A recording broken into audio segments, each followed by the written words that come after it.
New India live के दर्शकों नमस्कार। दर्शकों, हम बालसमंद धरने पर पहुंचे हैं जहां पे किसान बैठे हुए हैं और आजकल आदमपुर हलके में चुनाव भी चल रहा है। सभी पार्टियां अपना अपना जो प्रचार है जोर शोर से कर रही हैं, लेकिन किसानों की सुनने वाला कोई नहीं है। आज किसानों का दर्द सुनेंगे हम किसानों की जुबान से। नमस्कार जी ताऊ जी। नमस्कार जी। बताओ जी, आपका नाम क्या है जी? मेरा नाम नाम बताओ जी। मेरा नाम करतार सिंह है बेटे। जो बताओ जी, जो धरना पे बैठे आज किसानों की जो हालत है उसको लेके क्या कहना चाहोगे आप? उसको लेके ये करना चाहेंगे, 1.5 साल तोड़े बैठे थे जी हरी बाड़े बैठे। हाँ जी सब तुम्हारा काम तो ये होया है कि नेशनल मीडिया जो था ना वो देश का बिक गया था जी। और ये थोड़ा थोड़ा इन किसानों का सारा है यू लोकल मीडिया पा गया यू ना बेकियो। मैं तो यह रिक्वेस्ट करूँ तो हमें थोड़ा प्रचार ज्यादा कर दिया करो जी किसानों का कोई बात बन जाएगी जी। कोई दिक्कत नहीं, हम इकट्ठे होने लायक रेसा जी। और जितना मारोगे उतना ज्यादा इकट्ठे होंगे हम।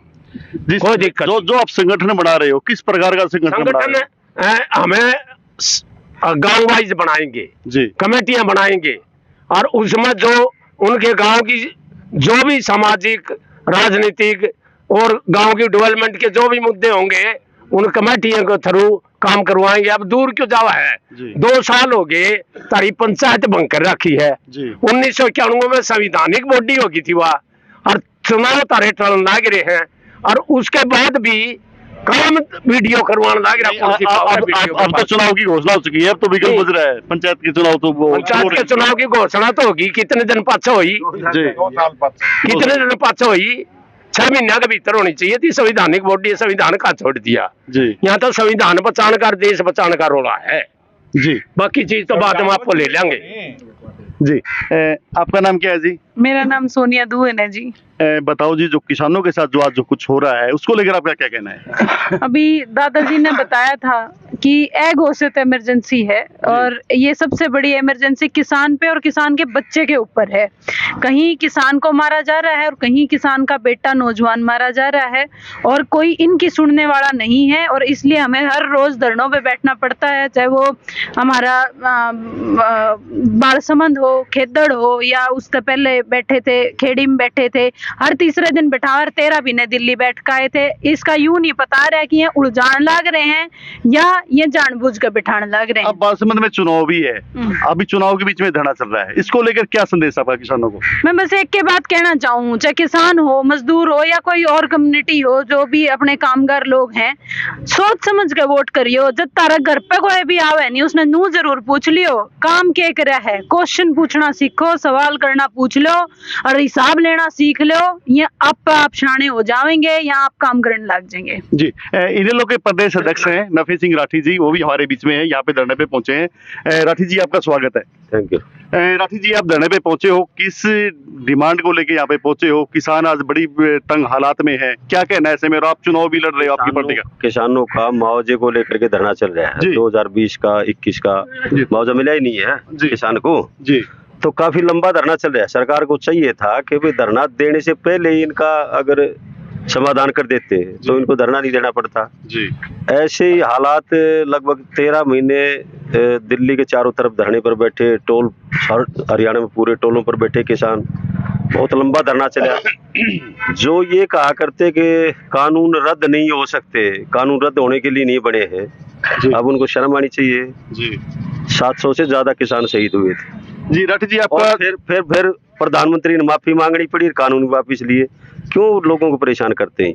इस किस्म के कानून बनाए जाते हैं जिससे आम आदमी आर्थिक तौर पर लगातार कमजोर होता जा रहा है। हर चीज पे टैक्स लगा दिया। अब चुनाव चल रहा है, मैं किसी कोई पॉलिटिकल बात नहीं कहना चाहता, लेकिन इतनी बात जरूर कहना चाहता हूँ कि भी इलेक्शन चल रहा है, अब वो लोग भी सत्ता वाले भी वोट मांगने के लिए आएंगे जी। तो क्या सत्ता वालों को शर्म नहीं आएगी वोट मांगती दफे? लोग परेशान करने में तो कोई कमी छोटी नहीं है जी। अब भी लोग जबकि चुनाव चल रहे हैं, अरे अब तो दे देते मुआवजा, अब तो दे दो, कुछ तो शर्म करो। इनका वो भी लिहाज नहीं है जी के किसानों के साथ लगातार उपेक्षा होती जा रही है। और इनेलो पार्टी पहले जो किसानों की लड़ाई लड़ती थी, कहीं न कहीं ने आजकल वो थोड़ी पीछे नजर दिखाई देती है। और कहने वाले तो ये भी कहते हैं कि इनेलो बी टीम है बीजेपी की। मैं यही बता रहा था कि मैं कहना तो नहीं चाहूँ था आपको, भाव राजनीतिक बात मेरे से। हिंदुस्तान में 4216 MLA हैं जी MP राज्यसभा के मेंबर मिला के उनकी संख्या 7020 होती है। जब किसान संगठनों ने यह बात कही कि इस्तीफा दे करके आओ MLA MP से, तो हिंदुस्तान में केवल अभय सिंह चौटाला ने इस्तीफा दिया था और किसी ने दिया था। जी उसके बाद में उसके कहां से रहेगी? सुनो मेरी बात। नहीं राठी जी, मैं आपका तुरंत जवाब देता हूँ। राज्यसभा का चुनाव भी हुआ था, तुरंत उसके बाद में, और वो वोट बीजेपी को दिया था। एक मिनट, कोई बीजेपी को वोट नहीं दिया था, वो निर्दलीय उम्मीदवार था। झूठी बात मत कहो आप, शर्म आनी चाहिए आपको भी। जी समर्थन किसको है? सुनो, समर्थन कोई किसी, मेरी बात सुनो, वो निर्दलीय उम्मीदवार था। था कि नहीं था, पहले ये बताओ। बिल्कुल निर्दलीय उम्मीदवार था ना। समर्थन किसका था ये भी बता दो जी। निर्दलीय उम्मीदवार था, समर्थन किसका था? मैं ये कह रहा हूँ, सुनो, उपराष्ट्रपति को समर्थन बीजेपी का था, उपराष्ट्रपति को वोट अभय सिंह चौटाला ने दिया था। ये बात अलग है।